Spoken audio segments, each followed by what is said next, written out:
하나님 말씀 로마서 8장 18절에서 25절 말씀을 보겠습니다.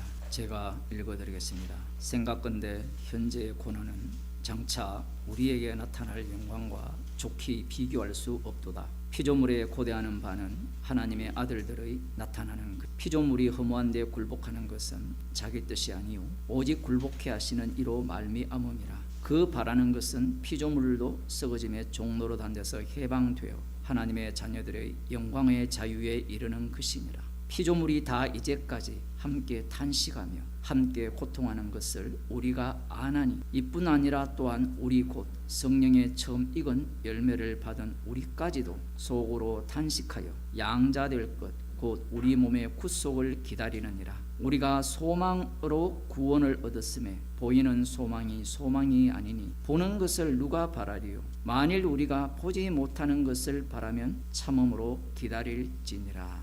아멘. 말씀 자체는 우리를 이 말씀의 세계로 인도합니다. 성경에 이 세상의 원리와 비슷한 용어가 있다고 하더라도 성도라면 그 용어는 악마적이라는 것을 먼저 아셔야 됩니다.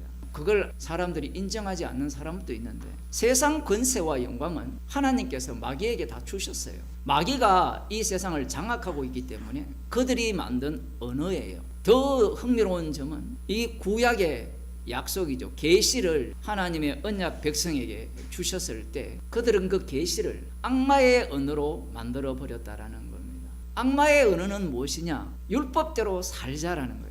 그 언어를 갖고 이 말씀을 갖고 말씀대로 해석해야 된다라는 자체가 악마적이에요. 모든 말씀은 십자가를 전가하고 우리 성도에게 해당되는 말씀이 돼요. 그러면 여기 있는 우리들에게 여러분의 아비가 누굽니까? 라고 물으면 나는 십자가 복음을 아는데요. 계속해서 우리는 이 자기 구원을 꿈을 꾸어요. 그래서 성경을 해석할 때도 그런 방식으로 해석을 하는 겁니다. 지금 이 이야기를 하면서 사도 바울이 현재의 고난은 장차 나타날 영광과 좋게 비교할 수 없다라고 말하는 이유가 현재의 고난이 얼마나 심하면 이 말을 하겠느냐 이 얘기예요. 이 사람들이 복음을 들으면 가난해야 은혜를 안다고 생각하는데 그 하나님이 하시는 방식은 아들을 대성물로 내어주는 방식이에요. 인간의 조건과 형편이 구원을 일으키는 환경은 되는데 그것이 필수 조건은 아니라는 겁니다. 성령께서 친히 구원을 하시기 때문에 인간적 조건을 갖고 얘기를 하게 되면 가난해야 주님을 찾는다는 거예요. 근데 부자라도 주님을 찾아요. 그건 우리들이 생각하는 것과 전혀 다른 겁니다. 그 고난이 장차 나타날 영광과 좋게 비교할 수 없음을 볼 수 있어야 된다라는 이야기입니다. 왜냐하면 나타날 영광은 보이지 않는 세계예요. 그것은 우리가 기다리는 소망의 세계잖아요. 계속해서 예수님을 존경하고 하나님께 영광을 돌리는 자들로부터 회피합니다. 성령 충만 받아도 나는 안 사라집니다. 나는 계속해서 존속해야만 이 내가 죽고 내 안에 그리스도께서 사심을 증거할 수 있어요. 이것이 계속 현재형이라는 거예요. 내가 죽고 내 안에 그리스도께서 사시는 것. 이것은 십자가 안에서는 동시성이에요. 그런데 우리는 육을 갖고 있기 때문에 동시성이 안 돼요. 근데 인간이 하나님 흉내를 내니까 쥐가 동시성이 된다라고 생각을 해요. 복음은 지식이 아니라고 했죠. 지식 같으면 예수님이 말씀이 육신이 될 필요가 없어요. 내 아들이 피를 흘려서 너희들의 죄를 용서해놓으라. 이걸 믿어라. 받아라. 그러면 구원이 될 수 있잖아요. 왜 성경이 이 육신을 끝까지 사수하도록 만드느냐?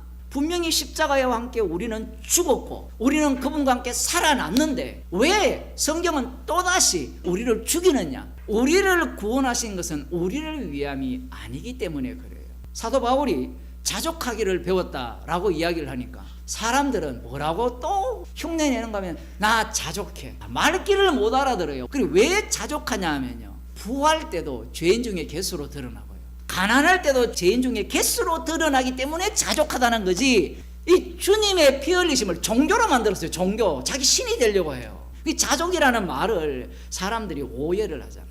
나 이 정도만 주셔도 감사하다. 그것보다 교만한 게 없어요. 십자가 앞에 죄인인데 죄인인 주제에 죄인으로 드러나는 것이 아니라 자기가 자기를 판단하죠. 그런데 심판권은요 십자가 치신 분에게 위임됐어요. 그분이 판단을 해요. 소유권이 나에게 없다라는 이야기입니다. 말로는 주님이라 해놓고 주님이 내 똘마니밖에 안 되는 거예요. 자기가 이 진리의 언어를 다 장악했기 때문에 그래요. 사건의 내용은 우리가 언어로 설명할 수 있어요. 그런데 사건은 내가 만들 수가 없습니다. 내가 고의적으로 만들어버리면 주님이 일을 안 해요. 피조물에 고대하는 바는 하나님의 아들들이 나타나는 것이니 피조물이 허무한 데 굴복하는 것은 자기 뜻이 아니요 오직 굴복해 하시는 이로 말미암음이라. 이것을 우리가 안다라고 이야기를 해요. 알고 있었습니까? 우리가 이걸 알고 삽니까? 햇빛이 이렇게 비치는데 지금 해가 탄식하고 있다는 걸 압니까? 왜 이야기로 쫙 들어가느냐라고 하면 인간은 얼마나 악마적이냐면 지가 다 알아야 돼요. 그런데 피조물 이야기를 딱 끄집어내버리면 이 로마에 있는 성도들이 깜짝 놀라 자빠질 겁니다. 성령 있는 자만 이 말씀에 아멘하는 겁니다.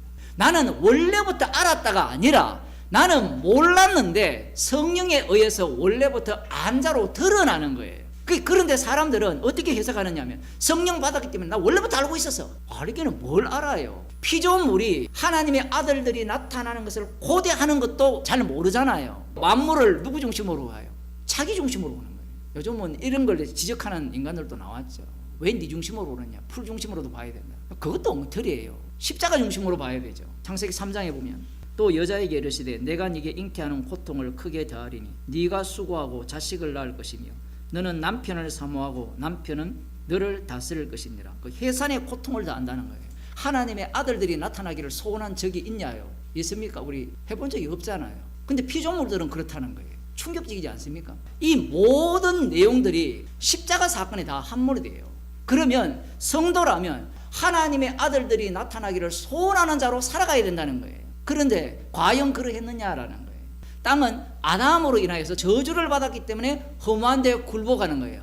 그 굴복하는 자체가 뭐예요? 하나님의 아들들이 나타나기를 기다린다는 얘기입니다. 이게 선악과를 먹은 인간에게 통할까요? 통하지 않습니다. 고통 중에서 하나님의 아들들이 나타나기를 소원하는 모습으로 보이는데 여기에 누구를 집어넣느냐 하면 하나님께서 자기 백성을 집어넣어요. 근데 놀랍게도 약속이 있고 누가 먼저 이걸 눈치채느냐면 피조물이 먼저 눈치를 채요. 아담이 이걸 알아듣습니까? 못 알아듣죠. 그러면 생명은 여자의 후손에서 오는 방식이 어떤 방식입니까? 십자가에 못 박혀 죽으시는 방식이에요. 땅들이 저주를 받아서 험한 데 굴복해야 돼요. 엉겅퀴를 내고 가시를 내니까 우리는 저주받았구나. 맞아요. 이 과정 전체가 로마서에 의하면 탄식하는 거예요. 이거는 골로새서도 나옵니다. 모든 만물이 그로 말미암고 그를 위하여 지어졌다라는 거예요. 그를 위하여. 십자가 지신 예수 그리스도 그 하나님의 아들을 위하여 지어졌다라는 거예요. 인간들이 여기에 동참합니까 안 합니까? 안 하죠. 물론 땀을 흘려야 그 소산을 먹는데 그 과정 속에서 알아야 되는 것은 진짜 하나님의 아들들이 나타나기를 소원해야 된다는 거예요. 지금 로마서는 이미 십자가의 복음을 받은 자들, 성령의 할례를 받은 자들에게 하시는 말씀이에요. 그러면 성령의 할례를 받은 자들이라면 신약 시대를 살기 때문에 전혀 다르게 살 수 있느냐라고 할 때는 전혀 그렇지 않아요. 똑같아요. 똑같이 사는데 이들은 모르고 성도는 안다라는 거예요. 19절에 보면 너는 흙이니 흙으로 돌아갈 것이니라 하시니라. 흙으로 돌아가면서도 인간은 하나님의 아들들이 나타나기를 원하지 않아요. 물론 이 약속을 따라서 올라가게 되면 그들은 이 여자의 후손을 기다리죠. 그럼 여기 로마서에서는 아들들이라고 표현한 이유는 이미 예수님께서 십자가에서 다 이루셨기 때문에 그 십자가로 인하여서 양자의 영을 주신다 하잖아요. 아들의 영이 아니에요. 꼭 기억하세요. 양자, 입양됐다라는 거예요. 성경은. 성도는 입양된 거예요. 입양된 자들은 예수 그리스도의 몸의 지체로서 십자가를 전가하죠. 이들이 마지막에 주님이 강림하실 때 나타난다라는 거예요. 그것을 기다린다라는 거예요. 사람이 죽어가면서 그날을 소망한다는 것은 어떤 상태에 놓여 있어야 돼요? 고난 상황에 놓여 있어야 되죠. 그 영광을 소망한다 했잖아요. 그 고난 상태가 아니라면 이 아들들이 나타나기를 원치 않아요. 우리가 원하는 바는 어떤 겁니까? 이 땅에서 어떤 형편과 상황이 나아지기를 원하거든요. 이 피조물들이 아들들이 나타나면 어떤 사태가 벌어지느냐면 불살라집니다. 죽는 게 소원이어야 된다 이거죠. 사도 바울이 죽는 게 소원이었잖아요. 피조물들도 불타 살라지는 게 소원이에요. 그럼 불타 살라지는 게 소원이니까 현재가 어떠해야 된다는 거예요? 불타야 된다는 거예요. 나는 죽는 게 소원이라 이렇게 이야기를 하잖아요. 사람들이 죽는 게 소원이라 했을 때는 어떤 생각을 갖고 있는가 하면 현실에서의 도피예요. 도피를 하고 싶으니까 이제 천국을 백성으로서 죽으면 이제 이 괴로운 이 세상을 하직할 수 있으니까 얼마나 좋겠느냐, 나 목매달래, 이래 가거든요. 논리가. 사람들이 얼마나 사악하냐면요, 자기가 구원받은 백성이기 때문에 주님의 고난에 참여하기를 원치 않고, 자살하는 것은 고난에 참여하는 게 아니에요. 그건 도피입니다. 참여하는 것이 싫은 거예요. 거기에 대해서 온갖 핑계를 다 대는 거예요. 온갖 핑계를. 복음 안 하는 것이 무슨 소용이 있습니까? 우리가 가인이에요. 가인이 되지 않으면 구원이 없습니다. 나는 아벨이라고 주장하는 사람들 있잖아요. 그 사람들은 구원 못 받아요. 왜냐하면 그들에게는 뭐가 없어요? 피가 없어요. 그 아벨은 자기 피로 그 믿음을 증거했잖아요. 그 믿음의 실체가 누굽니까? 예수 그리스도잖아요. 내 믿음으로 구원된 게 아니라 어린 양의 피로 구원되었죠. 여기 보면 땅이라는 게 나오죠. 땅. 이 땅이 어떻게 바뀌느냐라고 하면 약속의 땅으로 바뀝니다. 에덴 동산에서 이 전 인류로부터 땅으로 출발해서 그 전체 중에 하나님께서 선택을 하여 일부의 땅을 갖고 하나님께서 그 전체를 또 확장을 시켜요. 그 방식을 취하는 겁니다. 신명기 11장 16절을 한번 보겠습니다. 너희는 스스로 삼가라. 두렵건대 마음에 미혹하여 돌이켜 다른 신들을 섬기며 그것에게 절함으로 여호와께서 너희에게 진노하사 하늘을 닫아 비를 내리지 아니하여 땅으로 소산을 내지 않게 하심으로 너희가 여호와의 주신 아름다운 땅에서 속히 멸망할까 하노라. 하늘도 닫아요. 우리는 하나님이 닫으신다는 건 알잖아요. 그건 맞아요. 그런데 이 하늘이 닫아버리면 땅이 어떻게 돼요? 쑥대밭이 되잖아요. 약속의 땅이 황폐화되잖아요. 그 황폐화되게 하시는 이유가 뭐냐면 이 땅은 뭘 기다리는가 하면 하나님의 아들들이 그곳에 살기를 원한 거예요. 그 아들다움이 없으면 이 땅이 그들을 토해냅니다. 그런데 인간들은 어디에 관심이 있습니까? 이 약속의 땅에 들어가서 풍요롭게 사는 것, 행복하게 사는 것에 관심이 있잖아요. 그런데 이 땅은 하나님의 아들에 관심이 있어요. 이게 피조물입니다. 피조물. 그래서 이 피조물들은 그 바라는 것은 피조물도 썩어짐의 종로로 단데서 해방되어 하나님의 자녀들의 영광의 자유에 이르는 것입니다. 근데 이 땅은 한시적인 땅이에요. 이걸 꼭 알아야 돼요. 주님이 첫 번째 창조하신 이 세계는 한시적이에요. 불로서 태워 해체될 세상입니다. 왜 예수님을 십자가에 못 박아 죽이느냐? 왜 못 박힌 예수님을 조롱하느냐? 그 이유는 간단해요. 우리가 언제 화가 납니까? 내 마음에 안 들 때잖아요. 교회 와도 마찬가지거든요. 교인들은 목사 당신이 설교를 하든 말을 할 때 내 마음에 들게 설교를 하라는 거예요. 나를 위한 걸 듣고 싶은 거예요.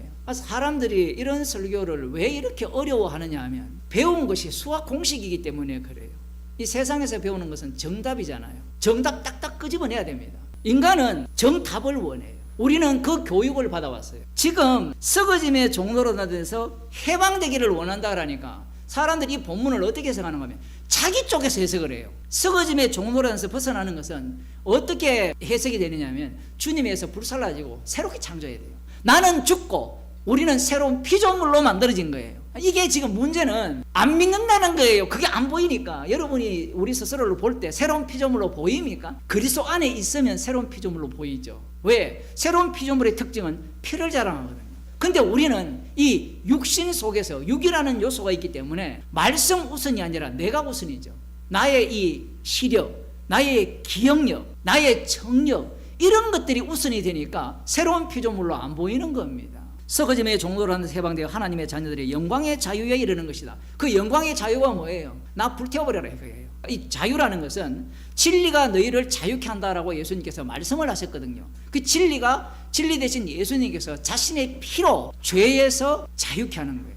모든 인간은 죄의 종입니다. 그 죄의 종에서 자유케 하는 방식은 어린 양의 피죠. 주님과 함께 죽어야 돼요. 사라졌다라고 하지 않고요. 왜 죽었다라고 표현을 하느냐라고 하면 죽었다라고 해야만 피를 자랑할 수 있어요. 이미 성도는 새로운 피조물이에요. 새로운 피조물의 방식이 뭐냐면 이미 우리는 주님과 함께 십자가에 못 박혀 죽었고 죽은 상태에서는 그 피를 자랑하는 자로 살기 때문에 새로운 피조물이고 그 새로운 피조물이기 때문에 그 어떤 세계에 산다는 거예요. 고난 속에 산다는 겁니다. 예수님이 분명히 말씀하셨거든요. 내가 너희를 위해 기도하는데 너희를 세상에서 데려가기 위함이 아니라 남겨두면서 악에게 빠지지 않기를 원하는 거예요. 악에게 빠지 않은 분의 대표 주자가 누굽니까? 예수님이에요.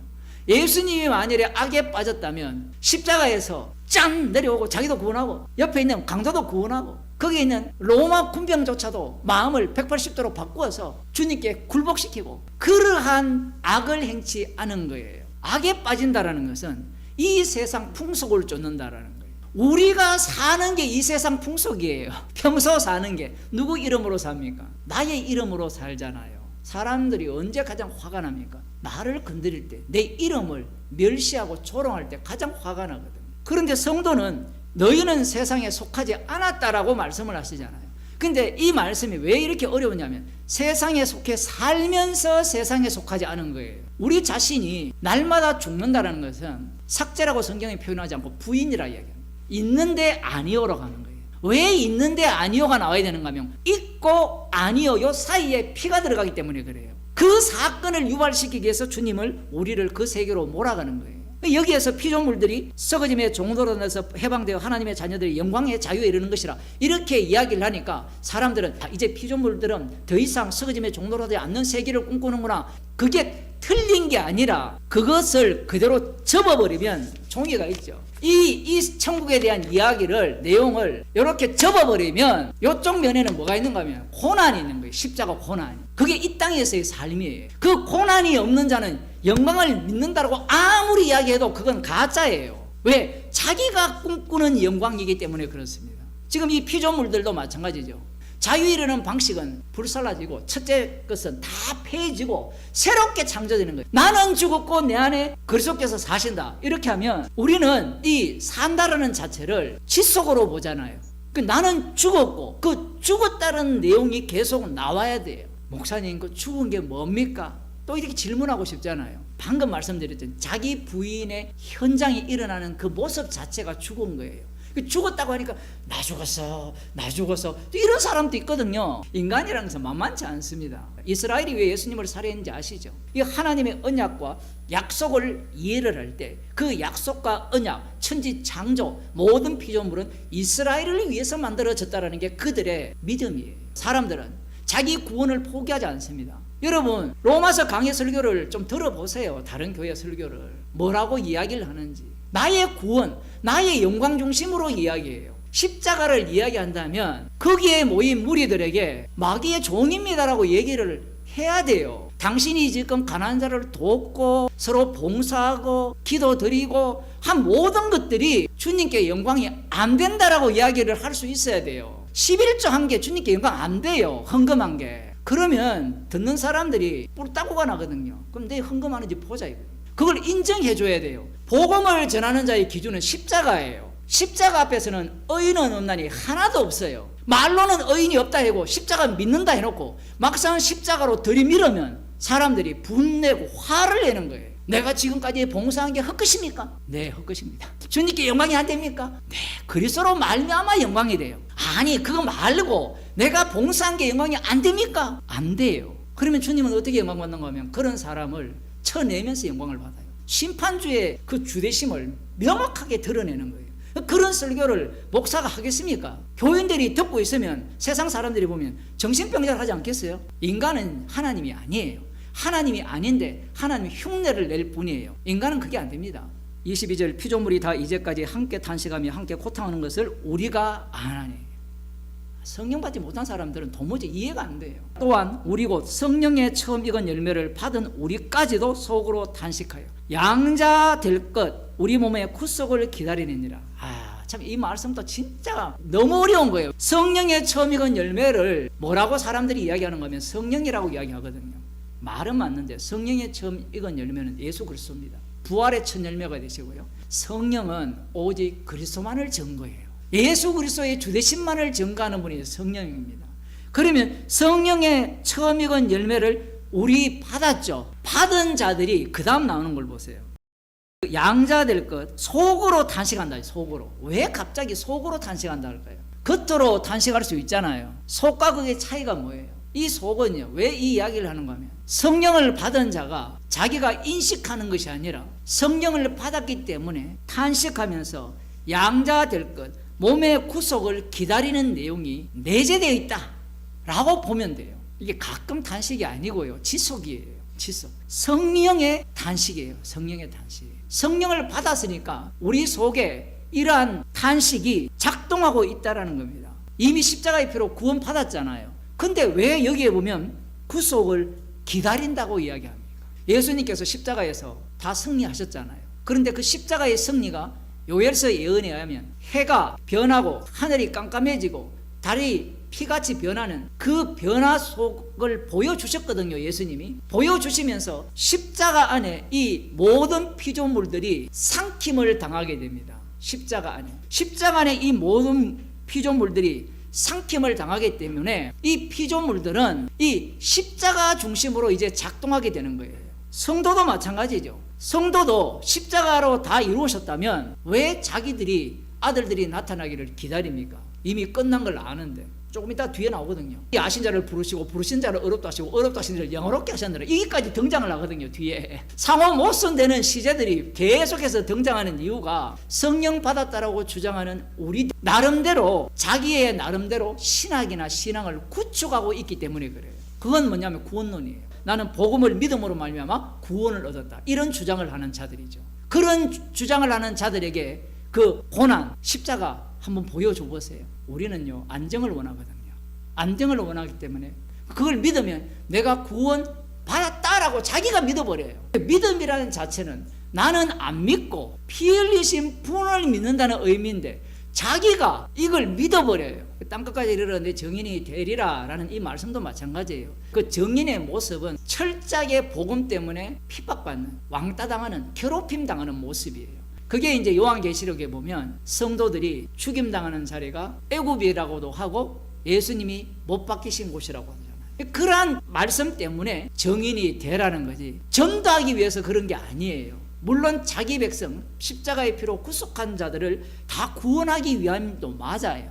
근데 그것은 양자 될 것, 곧 우리 몸의 구속을 기다린다. 기다리면 뭘 이야기해요? 피복음을 이야기해요. 우리는 이미 구속을 입어서 몸의 구속을 기다리는 너를 보니까 창세전에 그리스도 안에서 택하여서 이미 영화롭게 하신 것을 안 믿는구나, 이런 논리거든요. 그게 신학이에요. 똑같아요. 인간이 하는 것은 어떤 큰 책이 있으면 구조를 파악해가지고 그 구조 안에 그걸 다 집어넣는 거예요. 그런데 성경은 구조에 안 잡혀요. 십자가는 가장 간단해요. 주 예수님을 믿으면 구원을 얻어요. 문제는 뭐냐면 이 언어를 인간이 자기 언어로 바꿨다라는 문제인 겁니다. 그러면 주 예수를 믿는다, 십자가를 믿는다 했을 때 그 믿는 게 뭔가를 지금 창세기부터 계시록까지 풀어놨잖아요. 그러니 그들은 이 성경이 두꺼운 게 싫어요. 두꺼운 게 싫으니까 성경을 계속 얇게 만드는 겁니다.